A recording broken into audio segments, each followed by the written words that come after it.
Point देख लेते हैं। केंद्रक न्यूक्लियस के बारे में जान लेते हैं। कोश की अंगक केंद्रक की खोज सर्वप्रथम रॉबर्ट ब्राउन ने 1831 से पूर्व की थी।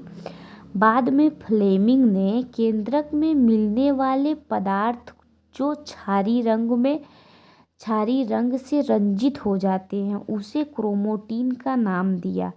अंतरकाल अवस्था केंद्रक कोशिका केंद्रक जिसका विभाजन नहीं हो रहा हो, अत्यधिक फैली हुई व विस्तृत केंद्रकीय प्रोटीन तंतु की बनी होती है।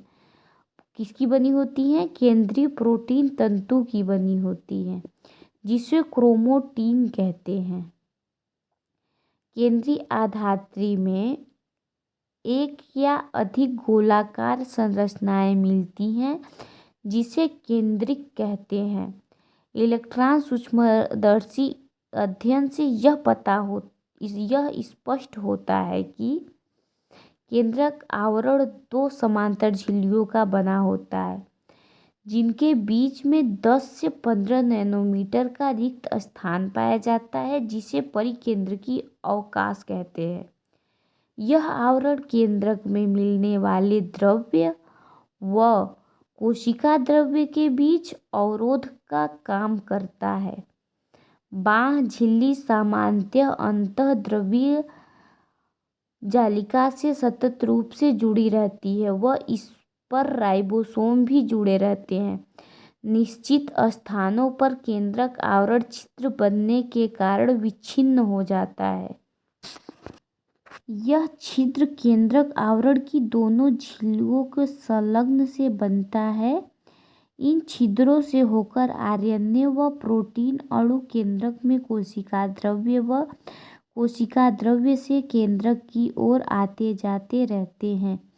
साधारणतः एक कोशिका में एक ही केंद्रक मिलता है, लेकिन ऐसा देखा गया है कि इनकी संख्या कभी कभी परिवर्तित होती रहती है। केंद्रकीय आधात्री या केंद्रक द्रव्य में केंद्रिक व क्रोमैटिन मिलता है। गोलाकार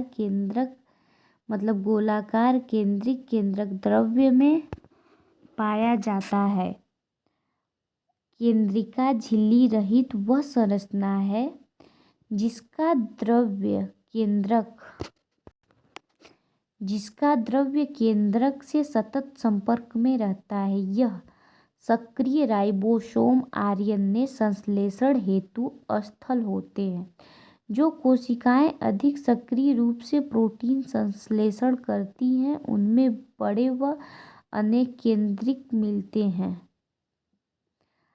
आप याद करें कि अंतरावस्था केंद्रक में ढीली ढाली अस्पष्ट न्यूक्लियोप्रोटीन तंतुओं की जालिका मिलती है, जिसे क्रोमैटिन कहते हैं। अवस्थाओं व विभाजन के समय केंद्रक के स्थान पर गुणसूत्र संरचना दिखाई पड़ती है। क्रोमैटिन में डीएनए तथा कुछ क्षारीय प्रोटीन मिलता है, जिसे हिस्टोन कहते हैं। इसके अतिरिक्त उनमें इतर हिस्टोन व आरएनए भी मिलता है। मनुष्य की एक कोशिका में लगभग 2 मीटर लंबा डीएनए सूत्र 46 गुणसूत्र 23 जोड़े में बिखरे होते हैं। आप गुणसूत्र में डीएनए का संवेष्टन पहले या बाद में देखेंगे। गुणसूत्र सिर्फ विभाजक कोशिकाओं में दिखाई देते हैं।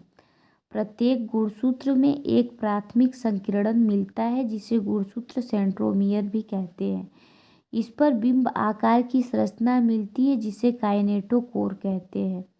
तारक काय गुणसूत्रों को 2 अर्धगुणसूत्रों के एक बिंदु पर पकड़कर रखता है। गुणसूत्र की स्थिति के आधार पर गुणसूत्रों को 4 प्रकारों में विभाजित किया गया है। पहला है मध्य केंद्रकी, दूसरा है उपमध्य केंद्रकी, तीसरा है अग्रबिंदु, चौथा है अंतरकेंद्री। पहला देख लेते हैं मध्य केंद्रकी मेट्रोसेंट्रिक। गुणसूत्र में गुणसूत्र बिंदु गुणसूत्रों के बीचों बीच स्थित होता है। बीचों बीच ये रहा, बीचों बीच स्थित होता है।